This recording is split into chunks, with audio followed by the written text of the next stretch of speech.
Salut les gars, salut les meufs, j'espère que vous allez bien. Derrière il y a une petite rivière là, je sais pas si vous la voyez. Ah si on la voit un peu, c'est cool ça. Donc ouais, je suis au Costa Rica, je me suis dit ça serait dommage de ne pas faire profiter le paysage. Alors ça c'est dans mon jardin, moi ma maison elle est juste là-bas. Et petit à petit je vous montrerai des petits bouts. Donc j'avais fait une vidéo que j'ai enregistrée il y a 2 jours, mais je l'ai effacée. Parce qu'en fait, j'avais pénétré trop au plus profond de mon âme. C'est-à-dire que je voulais vraiment raconter mon parcours obscur dans la drogue. Et il fallait descendre au plus profond de la pourriture, quoi, tu vois, la crasse.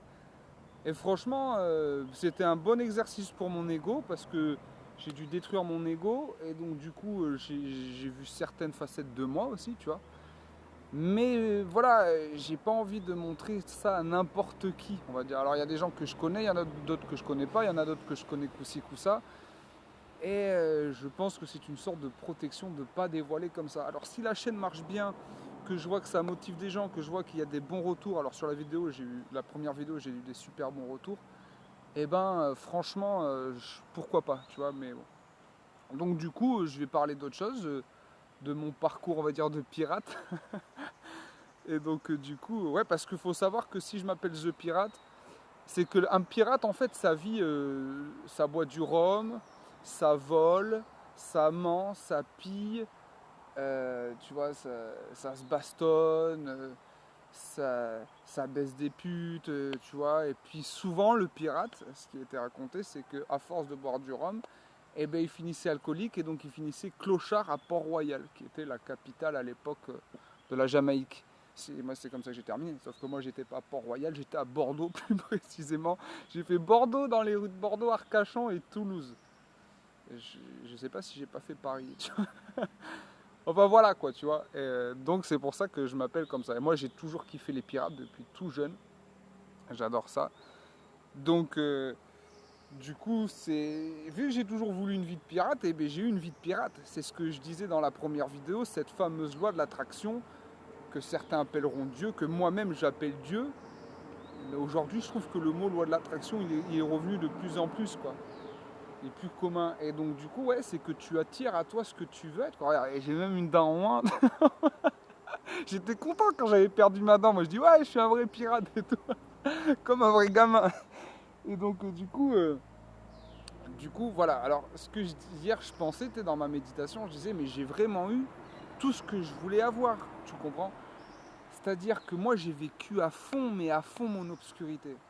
C'est-à-dire, je te dis, quand je me suis drogué, j'ai pas fait semblant. Tu vois. J'ai pris les drogues les plus dures au monde, j'ai fait des mélanges, mon gars, c'est des potions magiques, c'est de la sorcellerie, tu vois. École Serpentard, tu vois, école Poudlard, catégorie Serpentard. Enfin, tu vois, j'étais vraiment un sorcier de l'obscur, quoi, tu vois.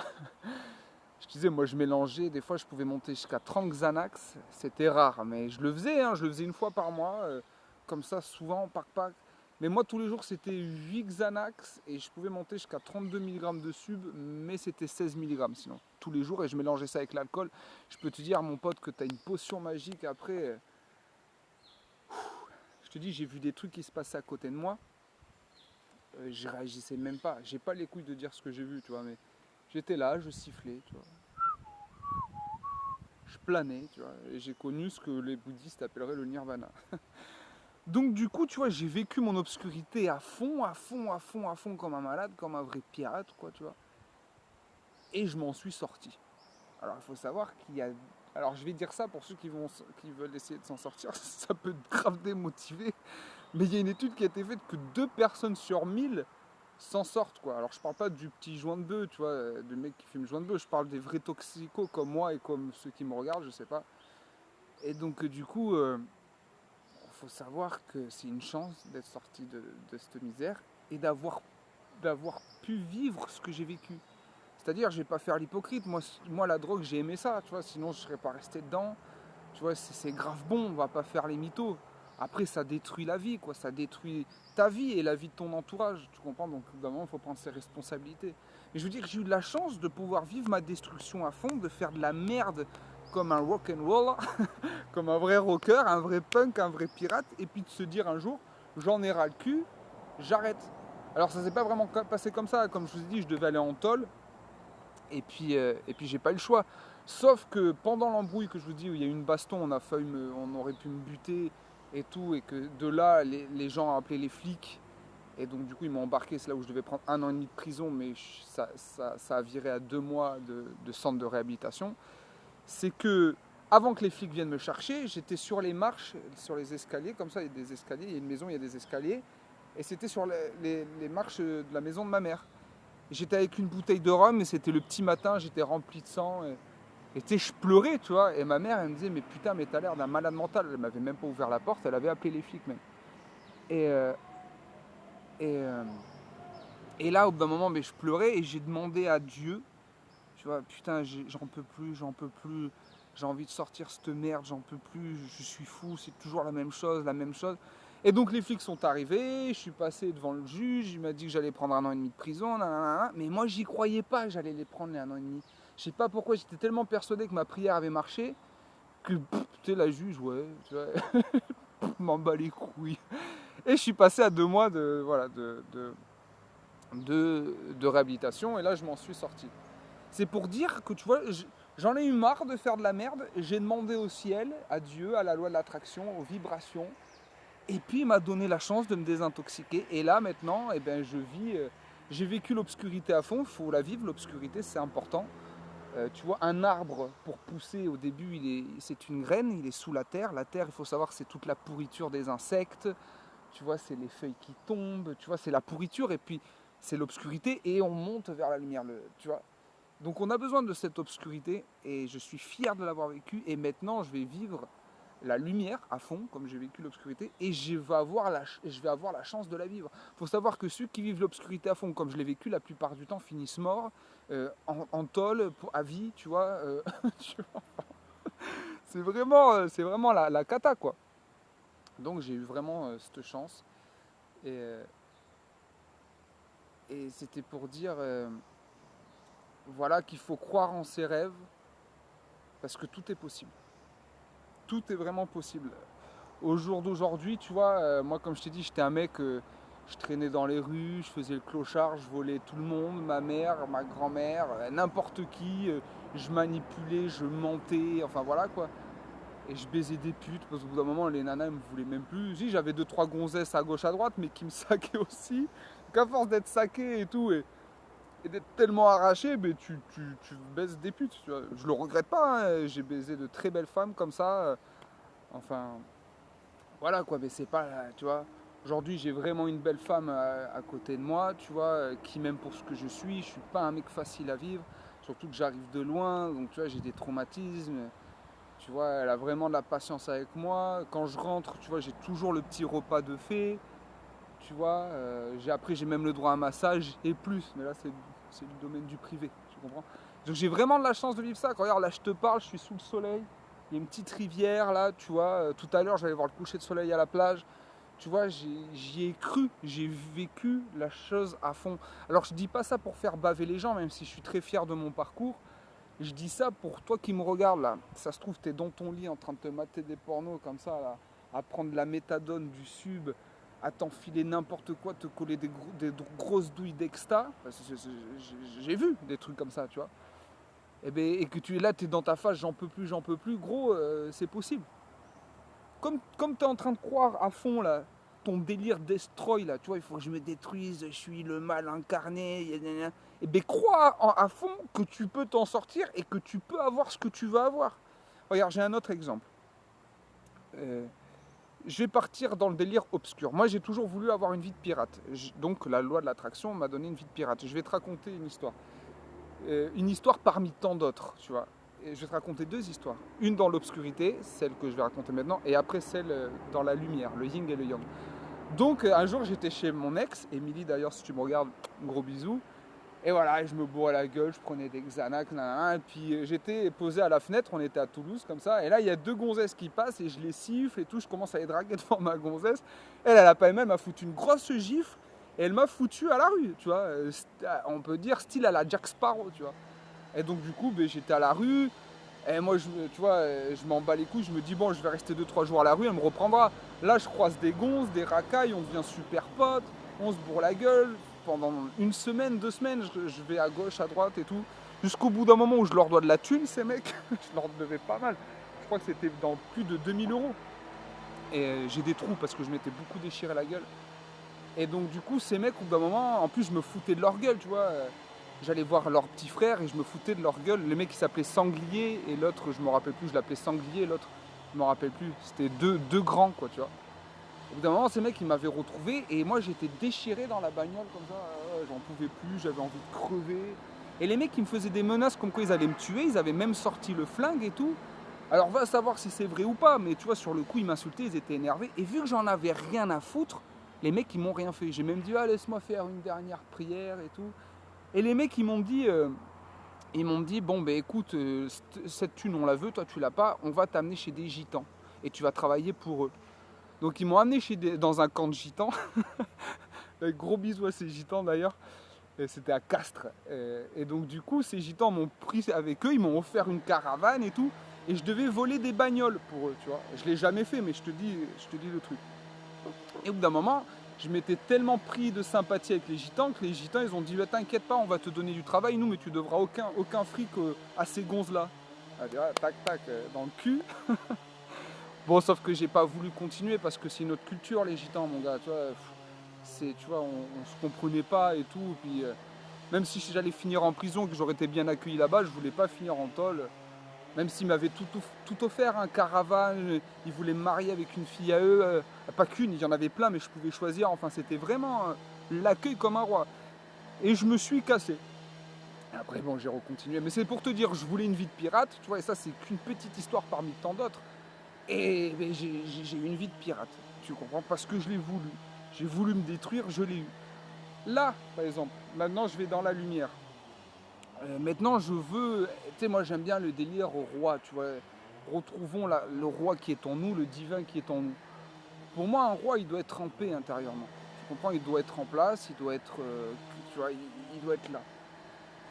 Eh bien, moi, je vis une vie de roi un peu. Regarde, comme je te dis, je rentre chez moi, ma femme a préparé le repas. Après, j'ai même le droit à un massage. Ce soir, je vais aller voir un coucher de soleil. Tu vois, moi, j'ai toujours, quand j'étais gamin, je voulais une île, je voulais vivre sur une île. Et bien, en face de ma plage, à 100 mètres, il y a une île. Et on peut y aller en bateau pour $1, tu comprends. Quand j'étais gamin, je voulais des dauphins et des crocodiles. Et regarde, il y a des dauphins et des crocodiles. Tu vois. Juste à la plage, là, on en voit des crocodiles de 6 mètres en plus. C'est pour te dire, la loi de l'attraction, tu vois. Alors, il y en a, ils vont me prendre pour un barjot. Et moi, j'adore les femmes, tu comprends. Et j'aime beaucoup ma femme, mais moi, je me considère comme polygame. Donc, je demandais à Dieu, comment faire pour garder Yami, elle s'appelle Yami, ma petite, et avoir plusieurs femmes. Et il m'a fait connaître les rêves lucides. Alors là, on va encore me prendre pour un barjot, mais les rêves lucides, c'est prouvé scientifiquement. C'est-à-dire que tu fais un rêve et tu contrôles ton rêve. Et quand tu te rends compte que tu rêves, eh ben c'est bien réel. Comme toi, là, tu es en train de vivre la réalité, et ben c'est super réel comme ça. Et donc, je me suis dit, ah ben là, je vais pouvoir avoir plusieurs femmes, et puis avoir ma femme dans cette réalité. Tu vois un peu le no-limit de la vie. Et bon, après, j'ai poussé le délire un peu plus loin. Je dis, bon, ben je veux des femmes dans mes rêves, et je veux des femmes aussi dans cette réalité. Et donc du coup, ma gonzesse a commencé à me dire, ah, je serais prêt à accepter ta polygamie, pourquoi pas essayer, nanana, nanana, nanana. Je dis, waouh, le délire, l'ampleur du truc, tu vois. J'ai envie d'être rappeur, il y a un producteur, j'ai rencontré un producteur, on va dire par hasard, comme ça, il me produit gratuitement, tu vois, il y a des trucs, c'est un truc de malade. Et donc du coup, ma gonzesse, elle me dit, ouais, allons, on essaye et tout. Donc on essaye, mais je vois que ça lui faisait un petit peu de mal, tu vois. Je suis sûr qu'elle aurait accepté si j'aurais insisté, mais elle est tellement belle, oui, de l'âme, et tellement bonne avec moi, que j'avais pas envie, tu vois. J'aurais pu essayer de gérer, mais déjà c'est beaucoup d'énergie. J'ai déjà les rêves lucides, alors il y en a plein, ils vont prendre pour un neuneu, mais gros, mais c'est un rêve, c'est des rêves, je te dis, c'est la réalité. Moi j'ai volé dans les rêves lucides, c'est-à-dire quand tu voles, tu as la sensation, tu vois, c'est quand je me touche, c'est la même chose là, tu vois. Regardez par vous-même si ça intéresse, c'est prouvé scientifiquement et c'est vraiment du sale. Donc tu vois, j'ai obtenu tout ce que je voulais, de l'obscurité, de la destruction, à la lumière, à la construction. Si moi j'ai pu faire ça et je ne suis pas un dieu quelconque, tu vois, même si je ne me prends pas pour une merde, toi aussi tu peux le faire. Tu comprends? Tout le monde peut le faire. Alors moi là j'utilise le mot loi de l'attraction, vibration, mais le mot c'est Dieu, tu comprends? C'est le tout, tu vois. Et voilà, après tu choisis, hein. Tu vois, moi comme je t'ai dit, moi je crois en Jésus, je le vois pas comme un Dieu, je le vois pas comme le Dieu unique, on va dire. Je le vois pas comme le roi unique, comme la plupart des chrétiens le voient, même si j'ai une croix ici, tu comprends. Je le vois comme mon maître qui me guide. Oh, il y a un toucan, il vient de passer là. Mais la qualité, elle est merdique, ça sert à rien. Bon voilà, vous avez qu'à l'imaginer. Il est là. Et donc du coup, voilà, je le vois comme mon maître. Bouddha, c'est pareil. Tu choisis ce que tu veux choisir. L'important, c'est que tu y crois. Tu comprends. En ce moment, j'étais en train de lire du Nietzsche. Il n'y a pas vraiment de sens dans cet univers, tu comprends. On se trouve un sens, on crée un sens. Et le fait d'y croire et de mettre des valeurs et des noms sur ces choses-là, ça fait que ça devient réel. Tu vois, la réalité, tu peux la déformer à ta guise. Moi, je l'ai vu, j'étais extrêmement mythomane à l'époque. Dieu merci, je me suis soigné. Mais je veux dire, je le voyais. Je croyais en un truc, je croyais au bleu, toute ma réalité devenait bleue. Je croyais au rouge, toute ma réalité devenait rouge. Les gens parlaient rouge, ma baraque devenait rouge. Alors c'est très métaphore, tu vois, ce que j'utilise. On va dire, tu vois, je croyais en Bouddha. Et bien les gens à côté de moi, autour de moi, parlaient Bouddha. Tu vois, la décoration de ma maison commençait à changer. Tu vois, j'entendais des mots plus bouddhistes. Je croyais au Christ, au Jésus, j'entendais des trucs nanana, nanana, tu vois. J'utilisais la mythomanie, mais je sais pas ce que ça a à foutre dans cette histoire. Ouais, je crois que c'est parce que la mythomanie, j'arrivais à déformer la réalité à ma guise. Mais après, tu vois, maintenant, en voulant être qui je suis, j'ai vu que la réalité, c'était... Tu l'as transformée comme tu voulais, quoi, tu vois. Alors après, il ne faut pas changer de réalité toutes les 30 secondes parce que tu risques de devenir fou. Voilà, c'est là pourquoi je disais la mythomanie, parce qu'à chaque fois que tu changes, tu es obligé de manipuler là, manipuler là, manipuler là, tu deviens fou. D'ailleurs, j'étais devenu fou. Et mon cousin me disait, Maxime d'ailleurs, si tu me vois, il me disait, putain Simon, à force de mitonner comme ça, tu vas devenir fou, tu vas plus trop trouver, quoi. Tu vas être perdu dans un nœud de mensonges. Et il avait raison. Parce que quand je me suis désintox, j'étais là, waouh, waouh, waouh, mais qui je suis, qu'est-ce que j'ai fait, d'où j'arrive, est-ce que ça je l'ai vraiment vécu, est-ce que cette personne je l'ai vraiment connue. Donc bon, après j'ai parlé avec ces personnes, je les ai vraiment connues. Mais est-ce que j'avais vraiment vécu ce que j'ai vécu avec eux? Donc voilà, Dieu merci, maintenant je sais qui je suis, je sais ce que j'ai vécu, tout ça. Du coup, voilà quoi. Mais voilà, je racontais mon parcours comme ça, tu sais, je m'inspire, je dis bêtise, j'ai rien à faire. J'ai posé ma caméra, je vais raconter ce qui me sort de la bouche. Comme je vous ai dit, j'avais fait une vidéo avant, mais voilà, je me suis trop dévoilé, trop en profondeur. J'attends petit à petit voir les retours et si je vois que tout le monde est à fond, ou qu'il y a des gens à fond, vas-y, je serai à fond aussi, quoi. Tout est une question d'énergie, tu vois. Je reçois de l'énergie, je reçois de l'amour, je donne de l'amour.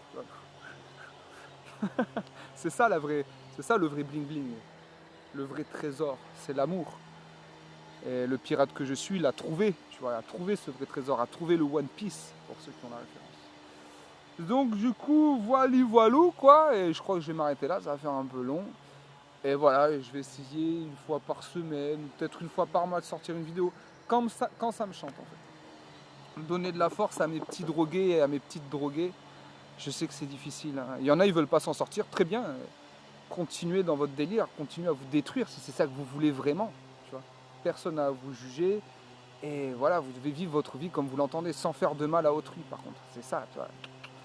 Quand on est drogué, souvent on fait du mal à autrui. Donc bon, après bon, ben voilà. Hein. Mais pour ceux qui veulent s'en sortir, et voilà. Et moi je donnerai des petits flots comme ça. Après c'est à vous de faire votre travail, c'est le plus gros travail, c'est vous-même. Regarder des vidéos, lire des bouquins, enfin voilà, vous saurez hein, petit à petit. Si vous le voulez vraiment, vous sortirez de la merde. Et pour ceux qui sont déjà sortis, hein, les gars, ben, grand respect à vous. D'ailleurs, grand respect à ceux qui veulent s'en sortir, qui ne sont pas encore sortis aussi.